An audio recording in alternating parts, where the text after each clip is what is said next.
पाकिस्तान के white ball के नए कोच माइक हैसन ने अभी रिसेंटली एक पॉडकास्ट किया था। उसमें जो इंपॉर्टेंट बातें उन्होंने की हैं उसको थोड़ा सा डाइसेक्ट करते हैं और उस पर बात करते हैं। सबसे पहले जो उनका पॉइंट था वो था कि ये जो स्पेशलिस्ट बैटर वाला नज़रिया है अब ये पुराना हो गया, आउटडेटेड हो गया है। हर प्लेयर को हर फन मौला होना ज़रूरी है। साथ में उन्होंने ये भी कहा कि पिच देख के कोई भी अंदाज़ा नहीं लगा सकता कि कौन से 5 बॉलर्स इस पिच के लिहाज से बेस्ट होंगे। ये बात उन्होंने क्या कही थी, आइए पहले उनकी ज़बानी सुनते हैं। Yeah, I mean, if you don't have that, I mean, the idea of just specialist batters, you have to be multi-skilled. Not everyone can read a pitch to a point where you know that these 5 bowlers are going to be perfect. So if you've got 6, 7, 8 options that the captain can turn to, 2 right-handers at the crease, you can bring on your left-arm spinner. You've got off-spinners who, I look at it both ways, you know, you've got to cover both areas. You've got to be above par with the bat and you've got to be below par with the ball. शायद साहब बड़ा experience, बड़ा तजुर्बा, बड़ी सही बात की है कि T20 में ये वाली चीज़ नहीं चलती है, आपको सिचुएशन के हिसाब से खेलना पड़ेगा। अब माइक हैसन आ गए, T20 लीग्स का भी उनको तजुर्बा है। न्यूजीलैंड की 2012 से 2018 तक कोचिंग की।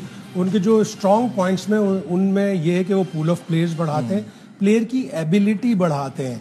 और जिस तरह की वो बात कर रहे हैं कि T20 क्रिकेट में आपको multi skilled bowlers, multi skilled batters चाहिए, मल्टी स्किल प्लेयर्स चाहिए कि वो बॉलिंग भी करते हो, बैटिंग भी करते हो, फील्डर भी अच्छे हो। तो वो इंटरनेशनल क्रिकेट में ज़रूरत आपको आ गई कि 7-7, 8-8 बॉलर एक टीम के पास होते हैं। इंग्लैंड की अभी वेस्ट इंडीज़ के साथ सीरीज़ हो रही थी, 7 बॉलर, कभी 8 बॉलर, तो उससे आपके पास एक तरह से ऑप्शन ज़्यादा आते हैं और यही इंटरनेशनल क्रिकेट की डिमांड है। माइक हैसन अपने इस टेन्योर में जितना भी होगा, अल्लाह करे ज़्यादा हो, जितना भी टेन्योर होगा वो इसको बढ़ाएंगे। और उनकी एक और ख़ास बात जो एक न्यूजीलैंड के जर्नलिस्ट ने मुझे बताई कि वो किसी भी बैटर की टेक्निक को चेंज करने के पीछे नहीं पड़ते।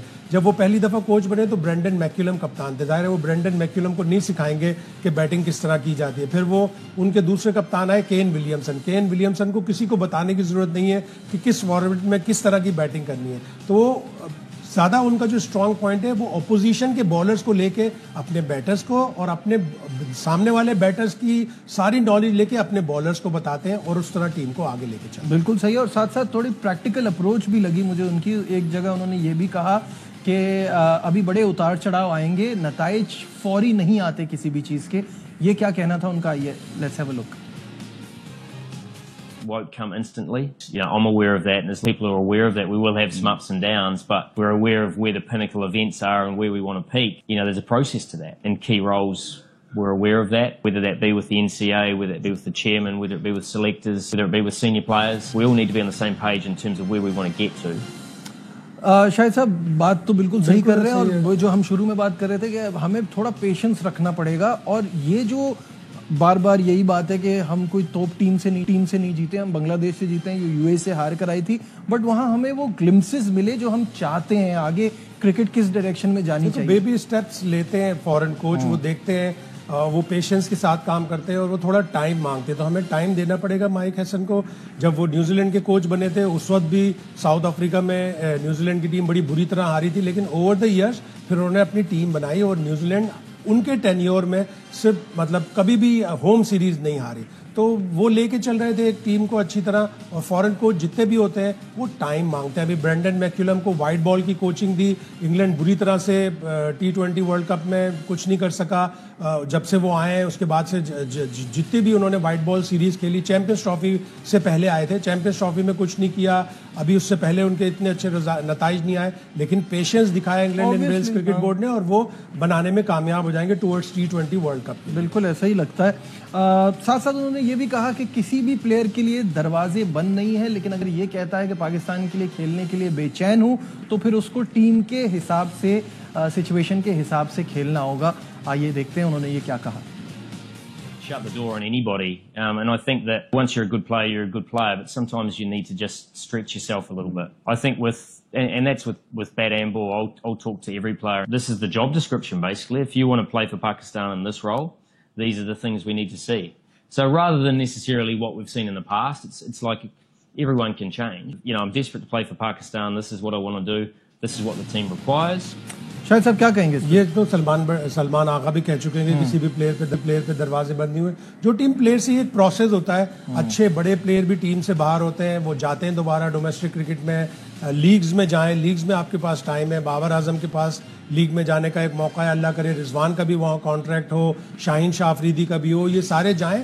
ऑस्ट्रेलिया एक ऐसी जगह है जहाँ पे प्लेयर जाता है, परफॉर्म करता है तो ह्यूज इंप्रूवमेंट आती है। इंग्लैंड ऐसी जगह है, साउथ अफ्रीका ऐसी जगह है, परफॉर्म करें। और रिजवान और बाबर के लिए वो कह रहे हैं कि दरवाजे खुले हैं। शाहीन का भी यही है, शाहीन को अगले टूर पर अगर बांग्लादेश और वेस्ट इंडीज़ में मिलता है मौका तो वो भी अपना परफॉर्म करें। जिस तरह उन्होंने PSL के आखिरी मैचों में बॉलिंग की, आउटस्टैंडिंग, वो पाकिस्तान की टीम की ज़रूरत है। ये सारे प्लेयर जब भी इनको बाहर होंगे टीम को, इनको यही चैलेंज होगा अपनी परफॉर्मेंस बेहतर करें और अपनी जगह दोबारा हासिल करें। फिर इन्होंने एंड में एक और बड़ी इंपॉर्टेंट बात की, बड़े स्कोर को हासिल करने के लिए सिंगल्स लेने से ज़्यादा फर्क नहीं पड़ता। अगर सिंगल्स आप अपने संगे मील के लिए ले रहे हैं तो ऐसे फिर संगे मील का कोई फायदा नहीं है जिससे टीम को फायदा ना पहुंच रहा हो। Let's have a look. 14 and over, a single down the ground is not going to make a big difference. If you're looking to hit it somewhere for 4, that's fine, and you can't, no problem. But if we can tell you're not picking the bat up and you're just trying to bunt it for 1 to get your milestone, those milestones don't really matter if you end up losing by 20. ये तो ऐसा लग रहा है कि directly इन्होंने पाकिस्तान की इनसे पहले जो टीम थी उसकी बात की है कि आप अपने रन्स के लिए, अपने संगे मील के लिए, अपने पर्सनल माइलस्टोन से सिंगल लेने की कोशिश कर रहे हैं। अगर आप बाउंड्री मार रहे हैं, लग नहीं रही है, कोई बात नहीं, लेकिन अगर आप उसके लिए स्लो कर रहे हैं गेम को तो ये गलत है। क्लियर वार्निंग है कि माइलस्टोन से ज्यादा टीम की परफॉर्मेंस, टीम की जीत ज्यादा अहमियत की हामिल होती है। अगर 14 का 15 का स्ट्राइक रेट चाहिए, रिक्वायर्ड रन रेट, और अगर आप सिंगल ले रहे हैं तो फिर वो काबिल कबूल नहीं होगा। तो एक क्लियर वार्निंग है, क्लियर मैसेज है तमाम प्लेयर्स के लिए कि अपने माइलस्टोन से ज़्यादा अपनी टीम की जीत में अहम किरदार अदा करें। आपको याद होगा एक T20 में डेविड मिलान ने सेंचुरी की, लेकिन इनिंग्स की आखिरी गेंद पर दूसरा रन लेने नहीं भागे कि मैं टायर्ड था। अगले मैच में ओवेन मॉर्गन ने उन्हें टीम में ही नहीं रखा। बिल्कुल, वो तो हमारे सामने है, बिल्कुल ऐसा ही है। अच्छा, WTC के फाइनल की तरफ बात कर लेते हैं क्योंकि काफ़ी बात हो गई माइक हैसन के हवाले से, और साथ साथ इससे पहले कि हम WTC की बात करें, सना मीर के लिए शाहिद साहब मैं चाहूँगा, it's an honour because she is an inspiration not just for girls in Pakistan but everywhere, क्योंकि हमारे यहाँ विमेंस क्रिकेट को इतनी पजीराई नहीं मिलती जितनी मेंस क्रिकेट को मिलती है। 226 इंटरनेशनल गेम्स में 137 में पाकिस्तान की कप्तानी करना, तो इम्पैक्ट छोड़ा है उन्होंने गेम पर। बहुत बड़ी प्लेयर थी और वेल डिजर्व, उनको बहुत बहुत मुबारक हो। सब लोगों की तरफ से पूरे पाकिस्तान ने उनको मुबारकबाद दी है। बिल्कुल, great player, great captain, great inspiration for generations to come. और अभी T20 इंटरनेशनल की विमेंस की सादिया इकबाल बनी है वर्ल्ड नंबर 1। उन्होंने भी कहा कि मुझे सबसे ज्यादा मोटिवेट सना मीर ने किया।